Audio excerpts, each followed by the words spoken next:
नमस्कार प्रिय मित्रों, स्वागत है आप सभी का आपके अपने YouTube चैनल एनवीरा एजुकेशन पर। मैं महेंद्र बंजारा आज आप लोगों के लिए पीटीटी के महत्वपूर्ण रीजनिंग के प्रश्नों की मैराथन क्लास आप लोगों के बीच लेके आया हूं। और आप लोगों के लिए इससे पहले 3 क्लासें जो बीएसटीसी व पीटीटी उससे रिलेटेड रीजनिंग के प्रश्नों के सरलीकरण की अपलोड की जा चुकी है, वो भी आप अच्छे से उन्हें देखिएगा। और पीटीटी के क्वेश्चन, पीटीटी के प्री एग्जाम के अंदर जो प्रश्न पूछे जाते हैं रीजनिंग के, उनसे संबंधित महत्वपूर्ण प्रश्न उन तीनों वीडियो में भी अच्छे से हल करवाए हुए हैं। और आज फिर हम बहुत शानदार प्रश्न हल करने वाले हैं इस वीडियो के माध्यम से। तो चलते हैं पहले प्रश्न की ओर और अच्छे से पूरा वीडियो देख लीजिएगा। और नए हैं तो हमारे चैनल को सब्सक्राइब जरूर कर लीजिएगा। पहला प्रश्न आपका, यदि बरसात को जल, प्रश्न आपके सामने है और आप भी कमेंट बॉक्स में कमेंट के माध्यम से इसका आंसर दे सकते हैं। यदि बरसात को जल, बरसात को क्या कहा जाता है? जल। जल को कहा जाता है सड़क। जल को कहा जाता है, जल को सड़क कहा जाए। सड़क को बादल कहा जाता है, सड़क को बादल कहा जाता है। ये कंटिन्यू कीवर्ड जो जुड़े हुए हैं। आगे बादल को क्या कहा जाता है उसके बारे में सुनिएगा। बादल को आकाश, बादल को आकाश कहा जाता है। और आकाश को भी आगे समुद्र कहा जाता है। आकाश को समुद्र कहा, समुद्र, और समुद्र को अंतिम में समुद्र को पगडंडी कहा जाता है। समुद्र को पगडंडी कहा जाए, पगडंडी कहा जाए। तो आपको पूछा है तो वायुयान कहाँ उड़ेगा? प्रश्न इतना घुमाने के बाद में अंतिम में क्या पूछा है? वायुयान कहाँ उड़ेगा। और मैं आपको फिर से बता दूं कि पीटीटी के आपके जो रीजनिंग के प्रश्न आते हैं, बहुत ही सरल प्रश्न आपको एग्जाम में मिलेंगे। तो शांत माइंड से, शांत मस्तिष्क को एकदम स्थिर रखते हुए आराम से प्रश्नों को देख के हल कीजिएगा विधिवत तरीके से। आपके ज़रूर उसके आंसर सही होंगे। ऑप्शन आपके सामने है इस प्रश्न के। ए है बादल, ऑप्शन बी है समुद्र, ऑप्शन सी है आपका सड़क, एंड ऑप्शन डी है आपका इनमें से कोई नहीं। तो यहाँ पर इस प्रकार के जब प्रश्न आ जाते हैं तो इस प्रकार के प्रश्नों को हल करने का तरीका क्या होना चाहिए? अगर ये प्रश्न आपके एग्जाम में आ जाता है तो इसको हल करने के लिए आपको यहाँ पे देखना है, जैसे बरसात को क्या कहा गया है? जल। कोड को देखना है। जल का कोड क्या है? सड़क। सड़क का कोड क्या है? बादल। क्या है? बादल। बादल का कोड क्या है? आकाश। बादल का कोड क्या दिया आपको? आकाश। और आकाश का कोड क्या दिया? समुद्र। और अंतिम समुद्र को क्या बोला गया? पगडंडी। तो आपको यहाँ पे बोला वायुयान कहाँ उड़ेगा। अब आपको इतना तो मालूम ही है वायुयान आकाश में उड़ता है। तो यहाँ पे देखें, वायुयान आकाश में उड़ता है, वायुयान आकाश में उड़ता है, ये चीज़ हमें मालूम है। लेकिन यहाँ पर आंसर क्या होगा वो चीज़ समझिएगा। यहाँ पर वायुयान आकाश में उड़ता है, लेकिन इस प्रश्न में आकाश का जो कोड होगा वो आपका आंसर होगा। तो देखिएगा उत्तर क्या होगा? आकाश का कोड। आकाश का कोड किसके अंदर? प्रश्न में। आकाश का कोड प्रश्न में क्या दिया हुआ है? आकाश को बोला गया समुद्र। क्या बोला गया? आकाश को समुद्र कहा गया। तो आकाश का कोड प्रश्न में समुद्र है। अतः सही उत्तर अपना क्या होगा? सही उत्तर समुद्र होगा। तो यहाँ पर आराम से आप चाहें तो ये चीज़ स्क्रीनशॉट लेके अपनी नोटबुक में अच्छे से लिख लीजिएगा, क्योंकि ये प्रश्न बहुत ही मोस्ट और बहुत ही रीजनिंग का एक शानदार प्रश्न इसलिए क्योंकि यहाँ पे कोड वर्ड में आंसर आपको बताना होता है। जैसे कहीं बच्चे सीधे ही वायुयान आकाश में उड़ता है, इतना प्रश्न पूछ लिया, क्या करना? सीधे ही उत्तर आकाश आप बता देते हो, लेकिन ये गलती आपको नहीं करनी है। ऐसा कैसा एक प्रश्न और देखते हैं अपन, जिसमें आपके कोड से रिलेटेड, यानी एक दूसरे के कोड दिए हुए हैं और अपन इसी प्रकार के प्रश्न को हल करते हैं, ताकि ये प्रश्न अगर एग्जाम में इससे संबंधित आ जाए तो गलती नहीं हो। प्रश्न देखिए, प्रश्न नंबर 2, यदि पुस्तक को गड़ी कहें, पुस्तक को गड़ी कहें, फिर आगे क्या बोला, गड़ी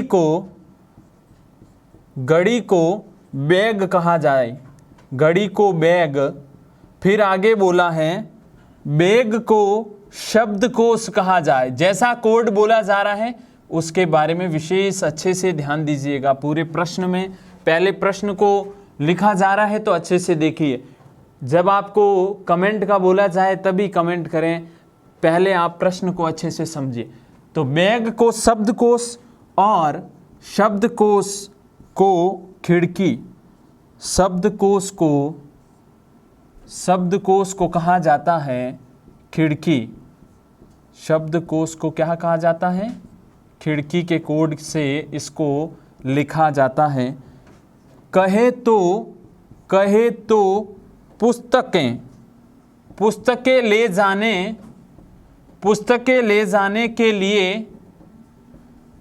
ले जाने के लिए किसे प्रयुक्त करेंगे, पुस्तकें ले जाने के लिए किसे प्रयुक्त करेंगे। और आपका पहला ऑप्शन इसका option number A bag, option number B घड़ी, ऑप्शन नंबर सी आपका शब्दकोश एंड ऑप्शन नंबर डी आपका है पुस्तक। अच्छे से इस प्रश्न को और कम टाइम में इस प्रश्न को अपन को हल करना है। यदि पुस्तक का कोड घड़ी है, घड़ी का कोड बैग है, बैग का कोड क्या है, शब्दकोश, और शब्दकोश को क्या कहा जाता है, खिड़की। तो पुस्तकें ले जाने के लिए क्या प्रयुक्त करोगे, पुस्तकें ले जाने के लिए, पुस्तकों का संबंध, पुस्तकें ले जाने के लिए आप क्या यूज करते हो, बैग। क्या यूज करते हो, बैग। लेकिन प्रश्न में बैग को क्या कहा गया, बैग का कोड, बैग का कोड इस प्रश्न में है जो वो है शब्दकोश। क्या है, शब्दकोश। तो पुस्तकें ले जाने के लिए बैग प्रयुक्त करूंगा, लेकिन बैग का कोड इस प्रश्न में क्या है, शब्दकोश। तो ऑप्शन नंबर कौन सा राइट हो गया, option number C right answer है। आगे वाले प्रश्न की ओर बढ़ते हैं और शानदार प्रश्न रीजनिंग का, क्योंकि इस वीडियो में मैं रीजनिंग के सारे जो टॉपिक आपके एग्जाम में आते हैं उसके मिश्रित प्रश्न आप लोगों के बीच लेके आया हूं। तो अच्छे से पूरा वीडियो देखिएगा और आपका जो सपोर्ट हमारे लिए जिस प्रकार आप बनाए हुए हो वो कंटिन्यू बनाए भी रखिएगा। प्रश्न नंबर 3, अजय नाम का जो व्यक्ति है वो कार्यालय जाने के लिए, अजय कार्यालय जाने के लिए, देखो रीजनिंग मेंटल एबिलिटी के अंदर यहाँ पर बहुत ही कुछ प्रश्न ऐसे भी होते हैं जिसमें आपको केवल आपका माइंड कितना एक्टिव है वो चीज़ देखनी होती है। जैसे ये प्रश्न, कार्यालय जाने के लिए बस स्टॉप के लिए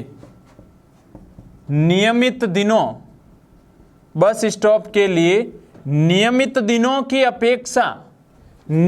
दिनों की अपेक्षा 15 मिनट पहले निकल जाता है। यानी अजय नाम का जो व्यक्ति है अपने कार्यालय जाने के लिए रोजाना वाले समय से 15 मिनट पहले निकल जाता है। घर से बस स्टॉप पहुंचने में, अब देखिएगा, घर से बस स्टॉप पहुंचने में 10 मिनट लगते हैं, घर से बस स्टॉप पहुंचने में 10 मिनट लगते हैं। वह बस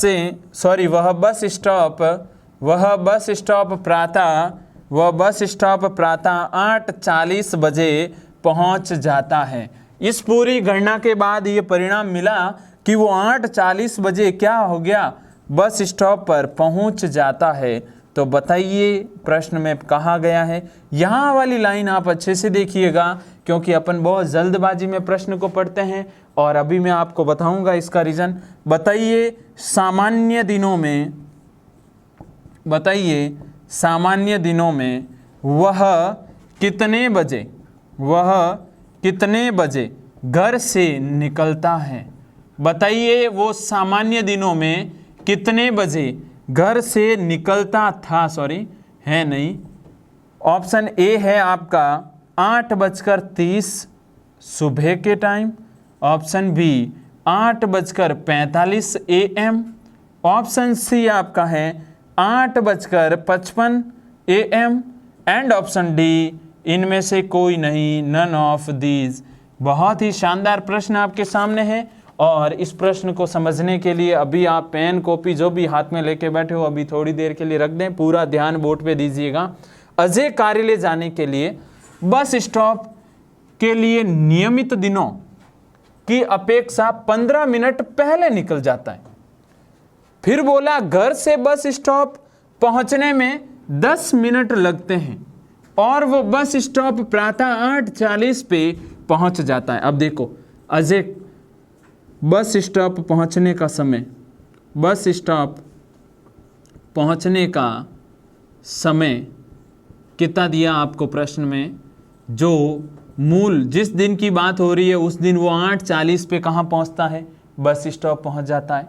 अब ध्यान दीजिएगा 8:40 पे बस स्टॉप पहुंच जाता है, लेकिन वो जिस दिन 8:40 पे पहुंचा उस दिन नियमित दिनों की अपेक्षा 15 मिनट पहले घर से निकला, यानी 15 मिनट पहले निकला है। इसका तात्पर्य ये तो है जो जिस दिन की आपके बात हो रही है ये नियमित दिन में नहीं है, यानी ये रोजाना का शेड्यूल उसका नहीं है, ये रोजाना का शेड्यूल उसका नहीं है। अब मैं बात करूं नियमित दिन, तो नियमित दिन वो बस स्टॉप कितने बजे पहुंचता है ये चीज़ ध्यान दीजिएगा। नियमित बस स्टॉप पहुंचने का समय, अगर वो 15 मिनट घर से पहले नहीं निकलता, अगर वो 15 मिनट पहले घर से नहीं निकलता तो वो कितने बजे पहुंचता बस स्टॉप, 8:40 प्लस ये 15 मिनट आपके। क्यों प्लस किए, क्योंकि वो रोज़ाना 15 मिनट लेट नहीं निकलता है, 15 मिनट पहले निकलता है। 15 मिनट पहले निकलता है, ये 15 मिनट पहले निकला इस कारण 8:40 पे पहुंचा। अगर ये 15 मिनट पहले नहीं निकले तो उस कंडीशन में कितने बजे पहुंचेगा, उस कंडीशन में 8:55 बजे, 8:55 या 8:55 सुबह के टाइम वो कहाँ पहुंचेगा, बस स्टॉप पहुंचेगा। लेकिन आपको प्रश्न में क्या पूछा गया है, उस दिन की बात नहीं की। इसने कहा बताइए सामान्य दिनों में वो घर से कितने बजे निकलता था, सामान्य दिनों में वो घर से कितने बजे निकलता था। ये 15 मिनट लेट नहीं, सुबह अगर जल्दी पहले नहीं निकले, नियमित टाइम के अकॉर्डिंग निकले तो वो 8:55 पे पहुंचता। तो आप क्या करोगे, ऑप्शन नंबर सी सीधे ही उत्तर में राइट कर दोगे। लेकिन ये गलत है, क्यों, क्योंकि ये पहुंचने का समय भाई, ये किसका समय है, पहुंचने का। आपको किसका पूछा, वो घर से कितने बजे निकलता था। नियमित दिन में तो वो ना तो 15 मिनट पहले निकलता, किसी प्रकार की स्थिति नहीं, तो वो 8:55 पे तो पहुंचता है, बस उसको 10 मिनट कहाँ लगते हैं, बीच रास्ते में लगते हैं। तो 8:55 रोजाना वो पहुंच जाता है बस स्टॉप, 10 मिनट केवल बीच रास्ते में लगते हैं नियमित दिन। 10 माइनस करोगे तो 8:45 पे वो रोजाना सुबह घर से निकलता है। आप बात को अच्छे से समझ लीजिएगा, 8:45 पे घर से निकलता है, 10 मिनट वो बीच रास्ते में लेता है और 8:55 बस स्टॉप पहुंच जाता है। ये तो एक अलग दिन की कैलकुलेशन है जो रोजाना से अलग है। पहुंचने का समय 8:40, वास्तविक समय रोजाना पहुंचने की अगर कहता तो 8:55, सुबह इसने पूछा कितने बजे निकलता है, 8:45। तो ऑप्शन नंबर कौन सा राइट है, option number B right answer है। ये प्रश्न आपको दिमाग से पूरा पढ़ के अच्छे से हल करना है, क्योंकि इस टाइप के प्रश्न एग्जाम में ज़रूर मिलते हैं। स्क्रीनशॉट ले लीजिए, नोटबुक में लिख दीजिए, क्योंकि ये प्रश्न बहुत ही शानदार और उपयोगी प्रश्न हैं। अब मैं प्रश्न नंबर 4 आपको सीधा बोर्ड पे लिखा हुआ मिलेगा, क्योंकि वो प्रश्न बड़ा है, हम उसका सीधा सरलीकरण देखने वाले हैं। अब चलते हैं अपन चौथे प्रश्न की ओर, और अच्छे से देखिएगा चौथा प्रश्न आपके एग्जाम में आने लायक इम्पोर्टेंट प्रश्न किस प्रकार आता है। प्रश्न है प्रश्न नंबर 4, ओलंपिक खेलों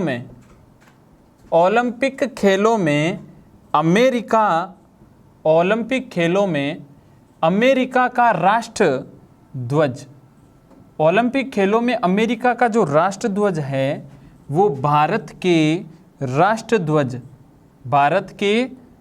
ध्वज के बाहें, अच्छे से ध्यान दीजिएगा, अभी बाएं दाएं की स्थिति आपको पूर्णतः स्पष्ट करवाया, इसी के अंदर बताई जाएगी। राष्ट्रध्वज के बाईं ओर व फ्रांस के ध्वज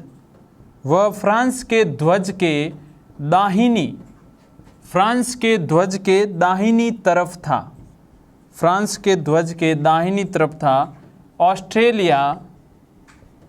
ऑस्ट्रेलिया का ध्वज भारत के, ऑस्ट्रेलिया का ध्वज भारत के ध्वज के, आगे देखिएगा, ध्वज के दाहिनी तरफ, किधर, दाहिनी तरफ, और जापान का ध्वज, और जापान के ध्वज के बाहीं, जापान के ध्वज के बाहीं तरफ था, के बाहीं तरफ था। तो आगे आपको बोला है जापान का जो ध्वज है, जापान का जो ध्वज है वो रूस के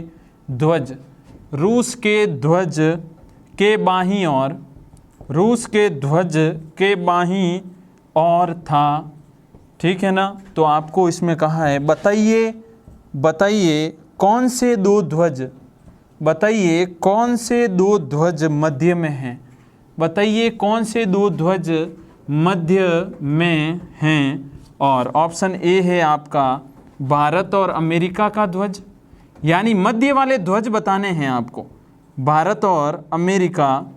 ऑप्शन बी भारत व ऑस्ट्रेलिया का ध्वज, भारत व ऑस्ट्रेलिया का ध्वज। ऑप्शन सी है आपका जापान और ऑस्ट्रेलिया, जापान और ऑस्ट्रेलिया का ध्वज, या ऑप्शन डी आपका है अमेरिका व ऑस्ट्रेलिया का ध्वज, अमेरिका व ऑस्ट्रेलिया का ध्वज। अब अच्छे से इस प्रश्न को हल करने का तरीका समझिएगा। आपको इसमें बोला है ओलंपिक खेलों में अमेरिका का ध्वज बाएं दाएं जो भी है, पहले अपन वो स्थिति क्लियर करते हैं। जैसे ये चार दिशाएं, ये उत्तर है, ये दक्षिण है, ये पूर्व है, ये पश्चिम है। अगर व्यक्ति का मुख इस दिशा में है तो ये है दायां और ये है बायां, और अगर इस दिशा में है तो ये बायां है और ये है दायां। आपको बस ये नंबर लाइन यानी एक रेखा बना लेनी है। ओलंपिक खेलों में अमेरिका का राष्ट्रध्वज भारत के राष्ट्रध्वज के बाएं, अमेरिका का राष्ट्रध्वज भारत के राष्ट्रध्वज, भारत के राष्ट्रध्वज, ये भारत के राष्ट्रध्वज। अगर मैं ये वाला हाथ, हमेशा यही हाथ यूज़ करें, हथेली वाला भाग होता है दायां और ये वाला भाग बायां।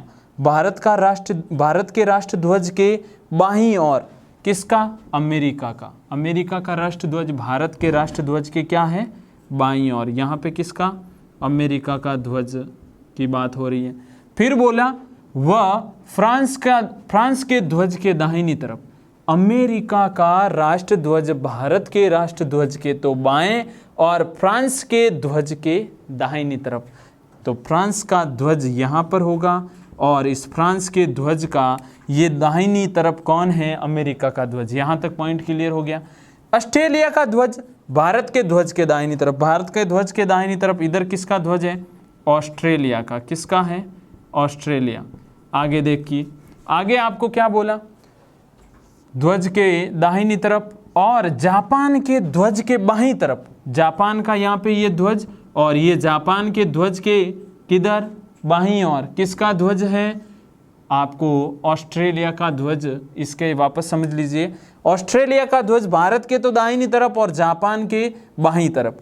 जापान का ध्वज रूस के ध्वज के बाईं ओर, ये जापान का ध्वज यहाँ पे रूस के ध्वज के बाईं ओर, ये बाईं ओर हो गया। तो आपको बोला मध्य में कौन से दो ध्वज है, मध्य में भारत और ऑस्ट्रेलिया। क्यों, दो इधर, तो मध्य में ये दो ही है, मध्य में है भारत व ऑस्ट्रेलिया। बात समझ में आ गई। बाएं दाएं की स्थिति, अगर इस दिशा में मुख है तो इसके इधर जो होगा वो तो होगा बायां और उधर होगा वो होगा दायां। क्लियर है ना। आगे बढ़ते हैं प्रश्न नंबर 5 की ओर। और प्रश्न नंबर 5 आपके आकृति से रिलेटेड प्रश्न।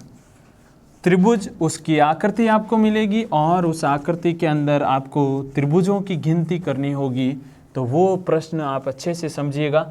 एग्जाम में ये प्रश्न आ गया तो वेरी मोस्ट प्रश्न अब आपको समझा रहा हूँ। प्रश्न नंबर है 5। प्रश्न नंबर 5, नीचे दी गई आकृति, नीचे दी गई आकृति में कितने त्रिभुज हैं? नीचे दी गई आकृति में कितने त्रिभुज हैं? ये आपके सामने आकृति इस प्रकार है। इस आकृति में आपको ये बताना है कि त्रिभुजों की संख्या कितनी है। और ऑप्शन ए है आपका 9, ऑप्शन बी है 10, ऑप्शन सी है 11 एंड ऑप्शन डी है 12। शानदार प्रश्न आपके सामने आ चुका है। इस प्रश्न को अच्छे से समझिएगा। ये प्रश्न बहुत ही उपयोगी इस एग्ज़ाम के लिए है ही है। आगे आने वाले आप जिस भी एग्ज़ाम की तैयारी करोगे उस एग्ज़ाम के लिए और भी ये महत्वपूर्ण होगा। जैसे ये त्रिभुज, इस त्रिभुज में अच्छे से देखिएगा, ये त्रिभुज, और इसमें मैं एक एक त्रिभुज काउंट करता हूँ। पहले कितना? एक एक त्रिभुज। पहले मैं काउंटिंग कर रहा हूँ ओनली फॉर एक एक त्रिभुज की। तो अच्छे से देखिएगा, ये एक त्रिभुज हो गया, एक, फिर 2, वापस रिपीट कर दूं। इस प्रश्न में सबसे पहले मैं एक एक त्रिभुज की गिनती करूंगा, फिर मैं गिनती करूंगा 2-2 त्रिभुजों को मिलाने से जो त्रिभुज बना, फिर मैं गिनती करूंगा 3-3 त्रिभुजों को मिलाने से, फिर 4, ऐसे काउंटिंग। तो एक एक त्रिभुज, ये 1, 2, फिर ये 3, ये 4 और ये 5। एक एक अगर त्रिभुजों की स्थिति देखूं तो टोटल त्रिभुज कितने हैं? 5।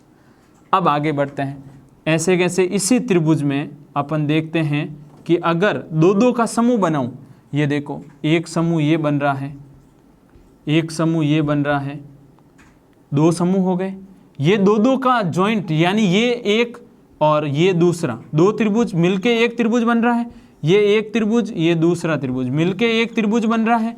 यहाँ पर देखिएगा ऐसे कैसे ये पूरा इसमें ये बन रहा है, ये पूरा इसमें भी ये बन रहा है। टोटल कितने त्रिभुज हो गए? 2-2 को जब देखा तो 2-2 की वजह से 2-2 के जोड़े बने 4। कितने बने? 4। अगर आपको ऐसे समझ में नहीं आवे तो नंबर दे दीजिए 1, 2, 3, 4 और 5। 1, 2, 3, 4 और 5, 5 त्रिभुज ये हो गए। फिर 1 + 5 कर दीजिए, फिर 2 + 3 कर दीजिए, ये कर लिया। फिर 5 + 4 कर लीजिए, फिर 3 + 4 कर लीजिए, ये हो गए 4 त्रिभुज। आगे बढ़ते हैं। आगे देखिएगा 1 + 2 + 5, ये पूरा क्या है? ये भी एक त्रिभुज ही है। फिर आगे आपको क्या बोला गया है, यहाँ पे वापस ध्यान दीजिए, 1 + 2 + 3, यानी ये भी एक क्या है? त्रिभुज। त्रिभुज की डेफिनेशन भी मालूम होनी चाहिए। 3 भुजाओं से गिरिबंध आकृति त्रिभुज, 5 ये, 6, 7, 8, 9, 10 और 11, और एक ये पूरा बार वाला, यानी टोटल कितने हो गए? 12 त्रिभुज। टोटल त्रिभुज कितने हो गए? 12। अब आगे बढ़ते हैं प्रश्न नंबर 6 की ओर। प्रश्न नंबर 6 की ओर बढ़ते हैं और अच्छे से देखिएगा। 6वां प्रश्न भी आपके एग्जाम के लिए, और इन प्रश्नों को बड़े ही शानदार तरीके से बहुत ही अलग अलग जगहों से इनको छंटनी करके आप लोगों के बीच में लेके आया हूँ। और ये प्रश्न वास्तविकता में अगर देखा जाए तो एग्जाम में भी काफ़ी बार इनमें से कुछ प्रश्न आए हुए भी हैं। प्रश्न नंबर है आपका ये 6वां, दिए गए विकल्पों में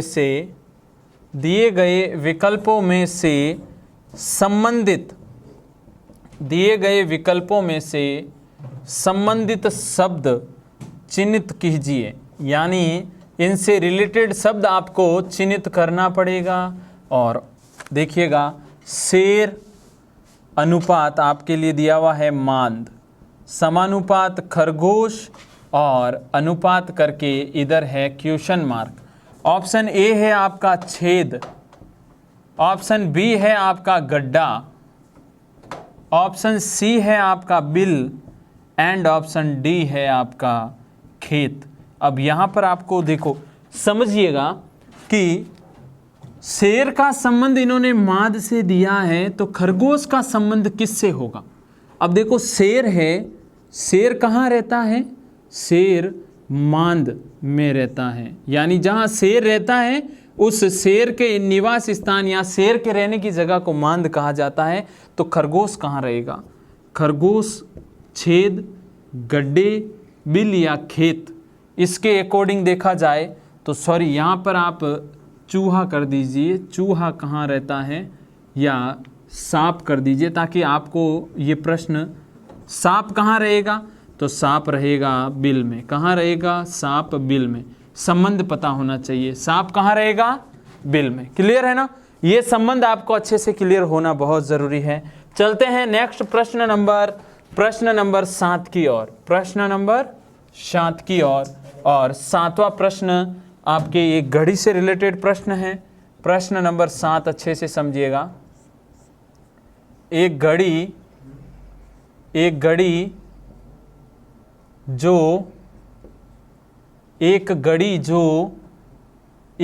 है और वो घड़ी आपको 6:30 या आप यहाँ पे लिख लीजिए 11:30 का समय बताती हैं, तो घड़ी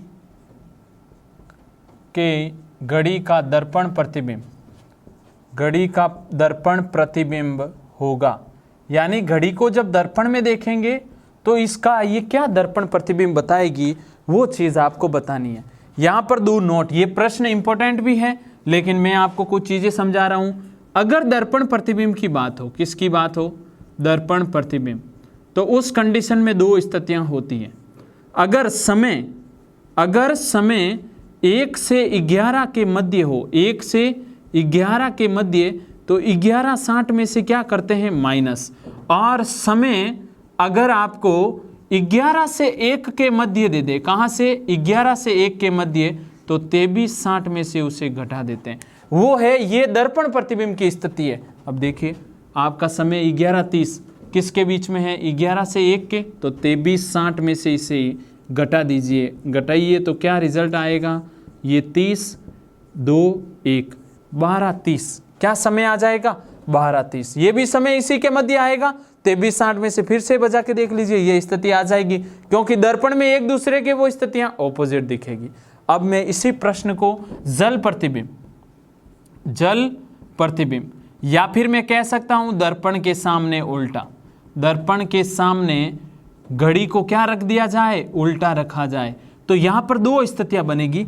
1 से 6 के मध्य, अगर समय 1 से 6 के मध्य हो तो 5:90 समय, 5:90 में से घटा दीजिए, और 6 से 1 के मध्य हो तो आप 17:90 में से घटाइएगा। किस में से, 17:90 में से। अब आप बताओ 11:30 कहाँ आएगा, 6 और 1, 6 और 1 यानी 1, 2, 3, 4, 5 और 6, 6, 7, 8, 9, 10, 11, 12 और 1, ये समय आपको दिखाई दे रहा होगा वहाँ पे है, तो इसे 17:90 में से माइनस करूँगा। कब, जब ये कहता कि दर्पण प्रतिबिंब की जगह अगर ये यहाँ पर कहता इसका जल प्रतिबिंब बताओ, क्या बताओ, जल प्रतिबिंब बताओ।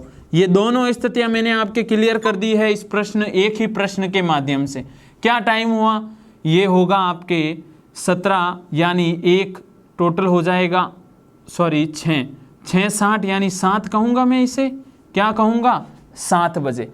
क्लियर है ना ये। या फिर अगर यहाँ पे समय ऐसे आ जाए, जैसे सपोज करो अगर दर्पण की जगह जल प्रतिबिंब पूछ ले और आपको समय दे दे 3:30, क्या दे दिया 3:30, तो उस कंडीशन में आप क्या करोगे, आप करोगे 5:90 में से घटाओगे, क्योंकि ये समय इसके मध्य है, यहाँ से यहाँ तक देखो तो 3:30 इसके मध्य आता है, 5:90 में से माइनस करोगे तो टोटल कितना हो जाएगा, यहाँ पर 40 कर देता हूँ, यहाँ पर 40 घटाइएगा तो कितना होगा 5 और 2:50। क्लियर है ना। जैसे ये 11:30 था, अगर यहाँ 11:40 होता तो क्या करते, आप घटाते 17:90 में से, और 11:40 जब माइनस होता तो कितना होता 6:50। क्लियर है ना। इस प्रकार का अगर प्रश्न एग्जाम में आ जाए तो अब गलत नहीं करना है आपको।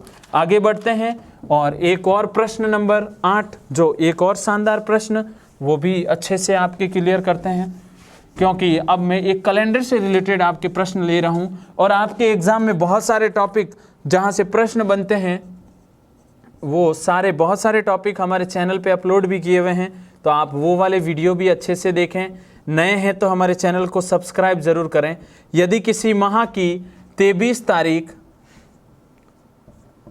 को रविवार हैं, यदि किसी माह की 23 तारीख को रविवार हैं तो 2 सप्ताह और 4 दिन पहले कौन सा दिन पड़ेगा या कौन सा दिन होगा? ऑप्शन ए सोमवार, ऑप्शन बी मंगलवार, ऑप्शन सी बुधवार एंड ऑप्शन डी गुरुवार। अच्छे से ये भी समझ लीजिए, प्रश्न काफ़ी बार एग्जाम में ऐसा भी पूछा जाता है। देखो सप्ताह जो होता है ये 7 दिन का समूह होता है। कितने दिन का समूह होता है? 7 दिन का समूह। 7 दिन के समूह से एक सप्ताह बनता है। अगर मैं कहूँ 23 दिन है, कितने? 23 दिन, तो कितने सप्ते हुए? 7 एकम 7, 7 दूनी 14, 7 त्रि 21, यानी 3 सप्ताह। तो ऊपर कितने दिन बचे? 22, 23, 2 दिन, यानी 23 दिनों को ये पढ़ा जाता है। अब यहाँ पे प्रश्न देखिएगा, किसी माह की 23 तारीख को रविवार है, ये माना ये 23 तारीख है और इस 23 तारीख को क्या है भाई? रविवार है। तो क्या आप मेरे को बताएंगे कि इससे पहले रविवार कब आया? 7 दिन पहले, क्योंकि हर 7 दिन बाद क्या होता है? समान वार आता है। तो 7 दिन पहले यहाँ पर 23 में से 7 माइनस करूं 16 तारीख को क्या था? रविवार। 16 से 9 तारीख को क्या था? रविवार। आपको कौन सी तारीख का बोला?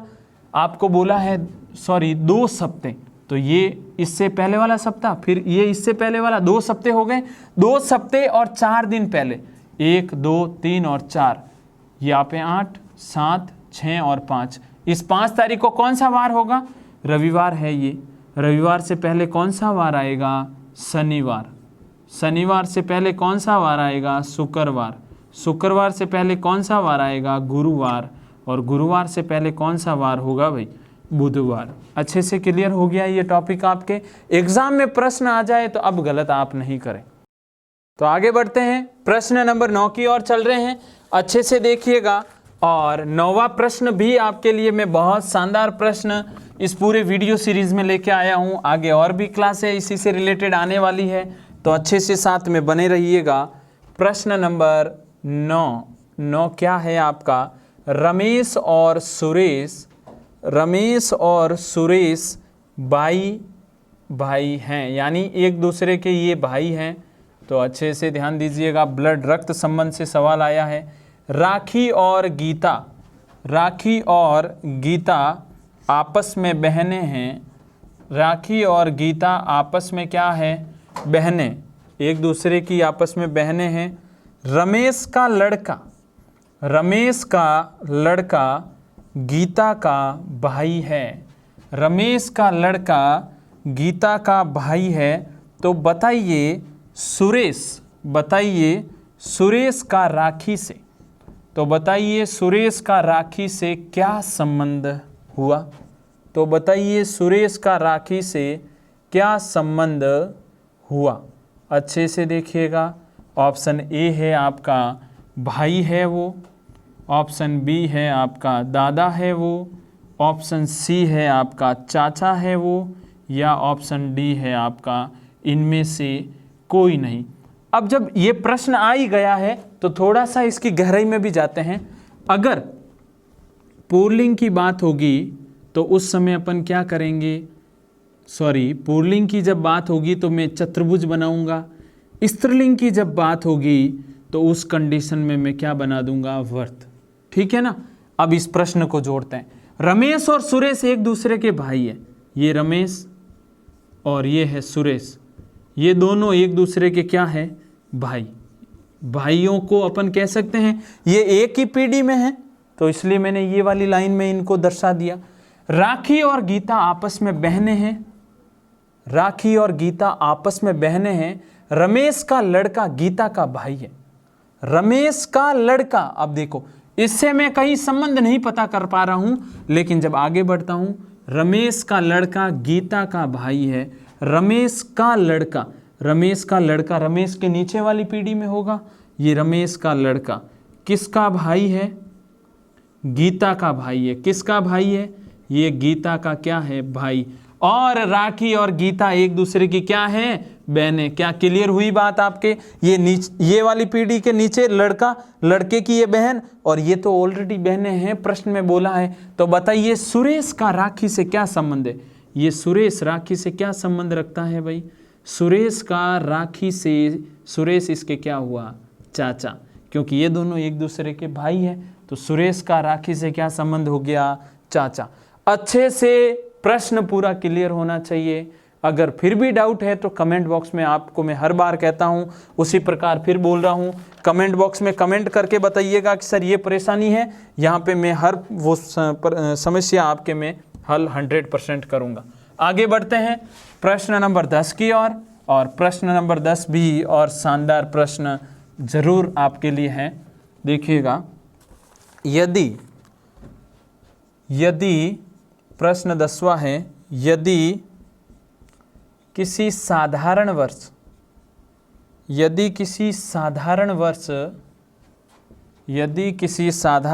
का पहला दिन, साधारण वर्ष का फर्स्ट डे रविवार हो, साधारण दिन का पहला दिन रविवार हो, तो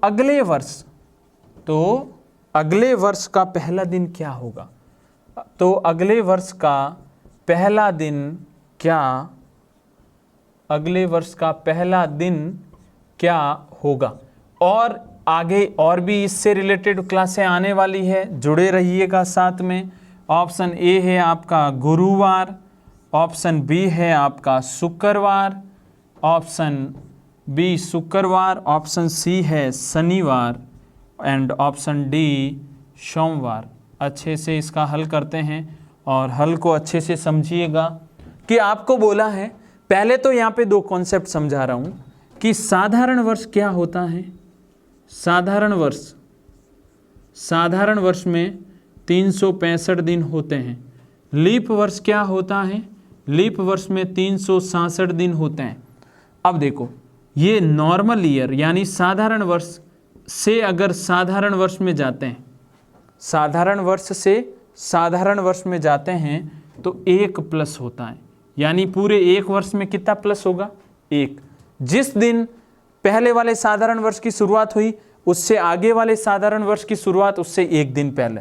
और नॉर्मल ईयर यानी साधारण वर्ष से अगर लीप ईयर में जाओगे तो भी 1 ही प्लस होगा, लेकिन लीप ईयर से साधारण नॉर्मल वर्ष में जाओगे तो 2 प्लस होंगे। कितने प्लस होंगे? 2, क्योंकि ये 1 दिन गिनती इधर से एक्स्ट्रा होगी क्योंकि अपन ऐसे चल रहे हैं। तो यहाँ पे देखिएगा, यदि किसी साधारण वर्ष का पहला दिन रविवार, साधारण वर्ष से किसी भी वर्ष में जाओ 1 दिन ही तो प्लस करना है। ये देखो साधारण वर्ष, इस साधारण वर्ष की शुरुआत यानी पहला दिन क्या है भाई? रविवार है। तो अगले वर्ष का पहला दिन, ये अगला वाला वर्ष भी आ गया, अगले वाले वर्ष का ये पहला दिन भी आ गया, और अगले वाले वर्ष का पहला दिन क्या होगा? +1 यानी सोमवार। क्या होगा? सोमवार। ये कॉन्सेप्ट क्लियर होना बहुत ज़रूरी है। अगर यहाँ पे लीप वर्ष होता, क्या होता? लीप वर्ष। क्या होता? लीप वर्ष। और लीप वर्ष का पहला दिन रविवार होता तो अगले वर्ष का अगला वर्ष, उसका पहला दिन आप क्या बताते? आराम से समझ लीजिए, पूरा पॉइंट ही क्लियर कर देते हैं एक साथ। रविवार से +2 करते, क्योंकि लीप वर्ष में 2 प्लस होते हैं। रविवार, सोमवार, मंगलवार। बात समझ में आ गई? बात समझ में आ गई है तो वीडियो को लाइक करने की जो जिम्मेदारी दी गई है आपको वो भी कर लीजिए। नए हैं तो चैनल को सब्सक्राइब जरूर करें। अपना आंसर क्या है? सोमवार। Option number D. 100% अगर प्रश्न क्लियर, डाउट भी क्लियर हो रहे हैं तो ज़रूर इस चैनल पे आगे आने वाले वीडियो को भी फिर से देखिएगा, अच्छे से उन वीडियो से नोट्स बनाइएगा, क्योंकि अगर आप लोग ये सारी चीज़ें करोगे तो आप लोगों के बहुत एग्ज़ाम में फ़ायदा होने वाला है। बढ़ते हैं प्रश्न नंबर 11 की ओर। और प्रश्न नंबर 11 किस प्रकार का प्रश्न है और वो क्या एक शानदार प्रश्न आपके लिए है या नहीं, आप खुद उसका मूल्यांकन करिएगा। प्रश्न नंबर है आपका 11वां। निम्न में से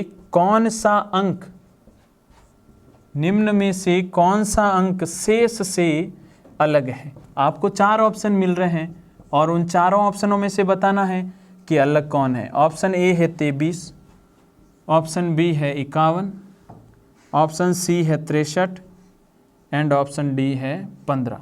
अच्छे से देखिएगा, यहाँ पर देखे जाए ना 4 ऑप्शन है, 23 है, 51 है, 63 है, 15 है। इन चारों में से आपको विचित्र ऑप्शन कौन सा लग रहा है?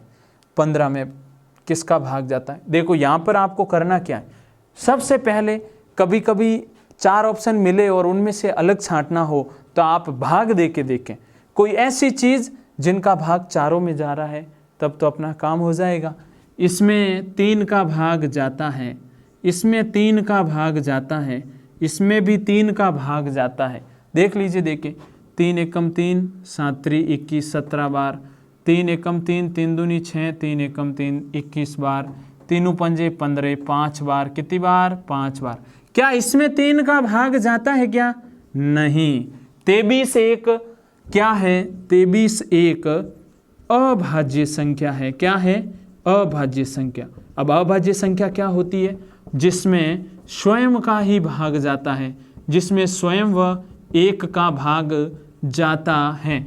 ये अगर अंतर दूसरा देखूं तो 51, 63 और 15 क्या है? भाज्य संख्या। क्या रीजनिंग में भी गणित का नॉलेज चाहिए? बिल्कुल। आपको क्या क्या आना चाहिए?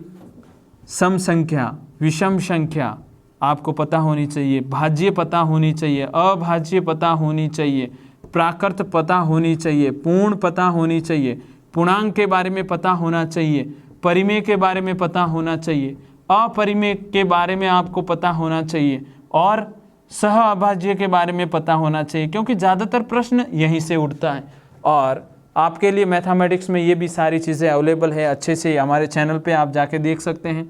अब 51, 63 और 15 भाज्य, जिसमें स्वयं व अन्य का भी क्या जाता है? भाग जाता है। तो इन चारों में से अलग ऑप्शन कौन सा हुआ?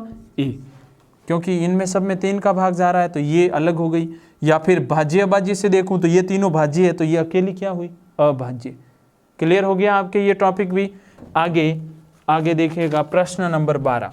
प्रश्न नंबर 12 भी 100% शानदार प्रश्न है और उस प्रश्न के लिए तो बहुत ज़्यादा ही अच्छा लेवल आपके होना चाहिए, क्योंकि कुछ एक बेसिक प्रश्न भी एग्जाम में आते हैं और वहाँ पे आप जल्दबाजी कर जाते हैं कि नहीं ये प्रश्न और इसका ऑप्शन अपन ये कर दें तो सही हो जाए। नहीं, ऐसा नहीं होना चाहिए। किसी निश्चित कूट भाषा में PRIVTE को 1 2 3 4 5 6 7 एवं RISK को 23 98 के रूप में लिखा जाता है, तो इसी कूट संख्या में या कूट भाषा में RIVETS को कैसे लिखा जाएगा? कैसे लिखा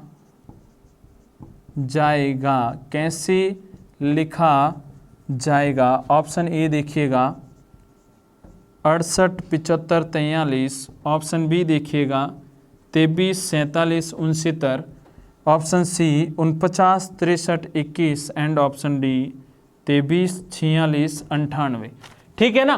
तो यहां पर आपको बोला है कि इसका कोड ये है, फिर इसका कोड ये है, तो लिखते हैं। पहले मैं आपको हर बार कहता हूं कि आप प्रत्येक कोड को उसके नीचे उससे रिलेट करें। 1 2 3 4, आपको क्या बोला? PRIVATE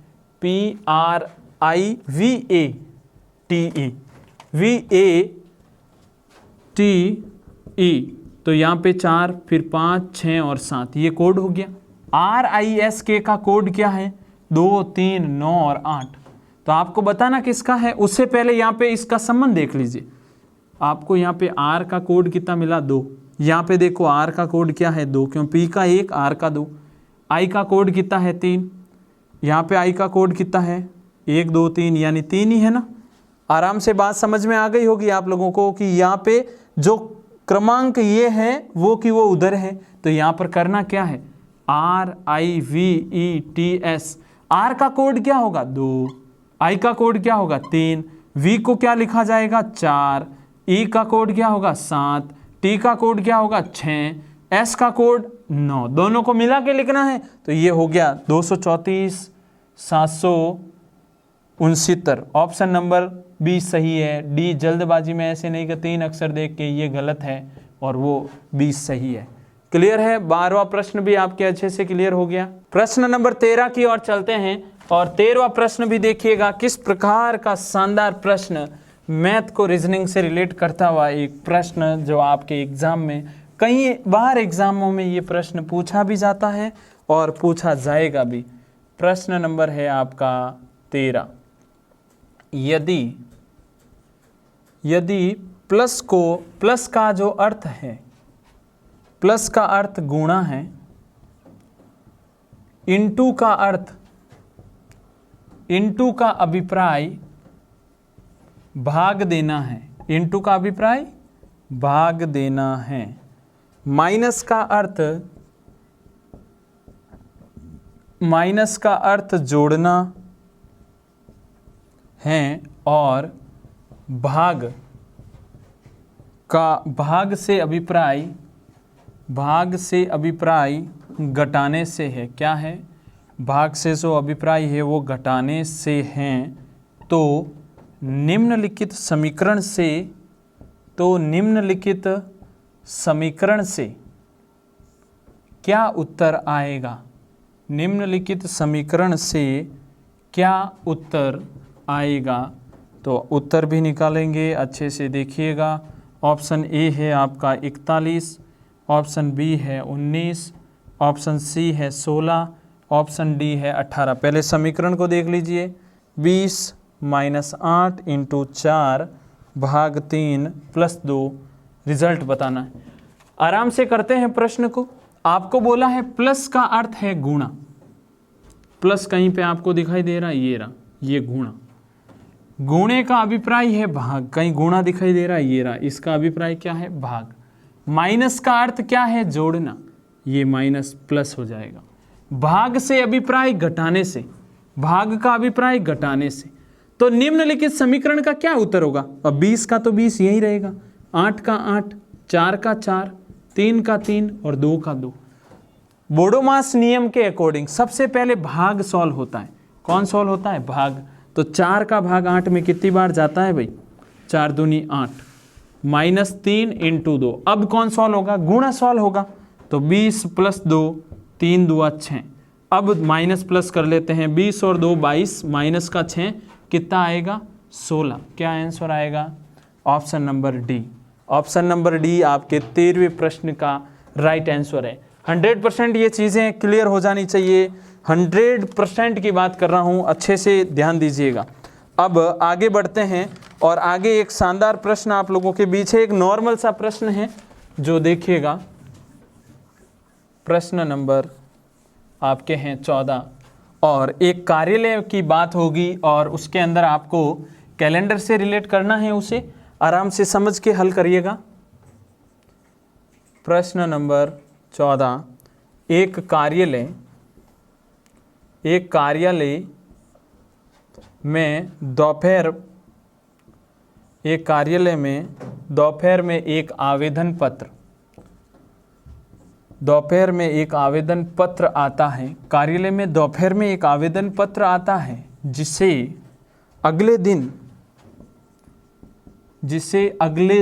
संबंधित शाखा को दिया जाता है, यानी अगले दिन संबंधित शाखा को दे दिया जाता है।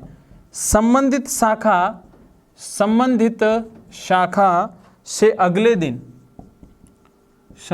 शाखा से अगले दिन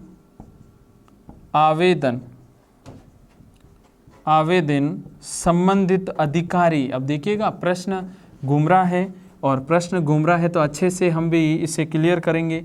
संबंधित अधिकारी को प्रस्तुत किया जाता है, अगले दिन उसे संबंधित अधिकारी तक पहुंचा दिया जाता है। फिर तो तो उसी दिन अर्थात शुक्रवार, उसी दिन अर्थात शुक्रवार को उसका निस्तारण करता प्रार्थना पत्र निस्तारण करता है। तो प्रार्थना पत्र किस दिन प्राप्त हुआ? प्रार्थना पत्र किस दिन प्राप्त हुआ था? तो प्रार्थना पत्र के लिए 4 ऑप्शन भी आपको मिलेंगे। चारों ऑप्शन अच्छे से देखिएगा।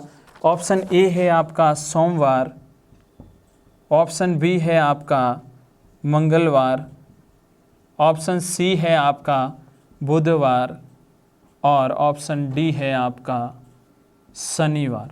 ठीक है, तो इन चारों ऑप्शनों में से कौन सा ऑप्शन राइट है? देखें अच्छे से। एक कार्यालय में दोपहर को, ये कार्यालय है, ये कार्यालय, इस कार्यालय में दोपहर को क्या आया? प्रार्थना पत्र। पहले दिन आवेदन पत्र। ये आवेदन पत्र यहाँ पे पहुँच गया, जिसे अगले दिन, ये अगले दिन यहाँ से एक दिन आगे संबंधित शाखा में पहुँच गया। यानी यहाँ से वो यहाँ पहुँचा, कहाँ पे? संबंधित शाखा में, जिसका इससे रिलेशन था। संबंधित शाखा से अगले दिन, ये संबंधित शाखा से अगले दिन अधिकारी तक प्रस्तुत हो गया। कहाँ तक? अधिकारी के पास ये प्रस्तुत किया जाता है। तो उस दिन शुक्रवार था। इस दिन क्या वार था? शुक्रवार। तो उस दिन अर्थात शुक्रवार था, उसका निस्तारण करता है। तो प्रार्थना पत्र किस दिन प्राप्त हुआ? प्रार्थना पत्र तो इस दिन आया था। इस दिन वार क्या था? शुक्रवार यहाँ है, यहाँ पर कौन सा वार? गुरुवार, और यहाँ पर कौन सा वार? बुधवार। ऑप्शन कौन सा सही है? ऑप्शन नंबर सी अपना राइट आंसर। देखो एग्जाम में ऐसे भी प्रश्न आते हैं, बड़े देख के अपन छोड़ने की कोशिश करते हैं। ये गलती आप मत करिएगा। बार बार मैं प्रश्न में भी बोल रहा हूँ, बीच में भी बोला और अब वापस बोल रहा हूँ कि ये गलती नहीं करें आप। अंतिम प्रश्न लेते हैं आज के इस वीडियो का, और वो अंतिम प्रश्न 15वां प्रश्न, क्योंकि अभी तक 14 प्रश्न कंप्लीट हो चुके हैं। अंतिम प्रश्न है आपका प्रश्न नंबर 15। निम्न में से कौन सा एक अन्य से भिन्न है?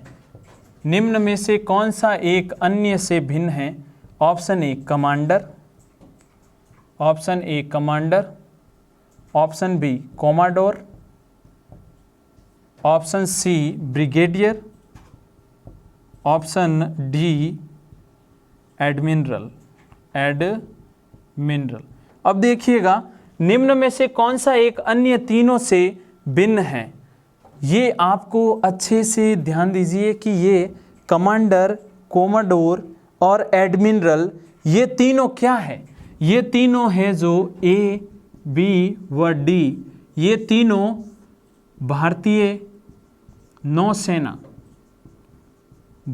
नौसेना की एक पोस्ट है। क्या है? पोस्ट, यानी एक पद है। किसका है? भारतीय नौसेना का एक पद है ये। लेकिन आपको इस प्रश्न में क्या बोला? यहाँ पे लिखा हुआ है एक अन्य से भिन्न, ब्रिगेडियर। और ये ब्रिगेडियर है जो आपको थल सेना, किसका है? भारतीय थल सेना का। ये जो ब्रिगेडियर यानी सी, ये भारतीय थल सेना की एक पोस्ट हैं। अच्छे से देख लीजिए। इस प्रश्न में आपको जो चीज़ पूछी है, अन्य से कौन भिन्न है, तो ऑप्शन नंबर ए। क्योंकि ये जो पहले वाला ऑप्शन, दूसरे वाला ऑप्शन और डी अंतिम जो है वो भारतीय नौसेना की पोस्ट की जिक्र कर रहा है, और अंतिम जो सी है वो भारतीय थल सेना के बारे में बातचीत कर रहा है। तो अच्छे से तीनों चीज़ें क्लियर हो गई, और ये चौथा जो पॉइंट यहाँ से अलग है वो भी आपके क्लियर हो गया। तो इसी उम्मीद के साथ कि आप लोग अच्छे से अपनी तैयारी करोगे। पीटीटी का एग्ज़ाम बहुत जल्द होने वाला है, उसकी डेट जो बहुत जल्द आ जाएगी। तो इसी उम्मीद के साथ कि आप लोग अच्छे से ये वीडियो सीरीज़ पूरी देखोगे, क्योंकि इसके बाद और भी वीडियो आप लोगों को अच्छे से इसी प्लेटफॉर्म के माध्यम से मिलेंगे, और 100% नए प्रश्न होंगे। अच्छे से साथ में ज़रूर जुड़िएगा, और मिलते हैं नेक्स्ट क्लास में और नेक्स्ट टॉपिक रीजनिंग के महत्वपूर्ण प्रश्नों के साथ। तब तक अच्छे से पढ़ते रहें, स्वस्थ रहें, मस्त रहें। धन्यवाद।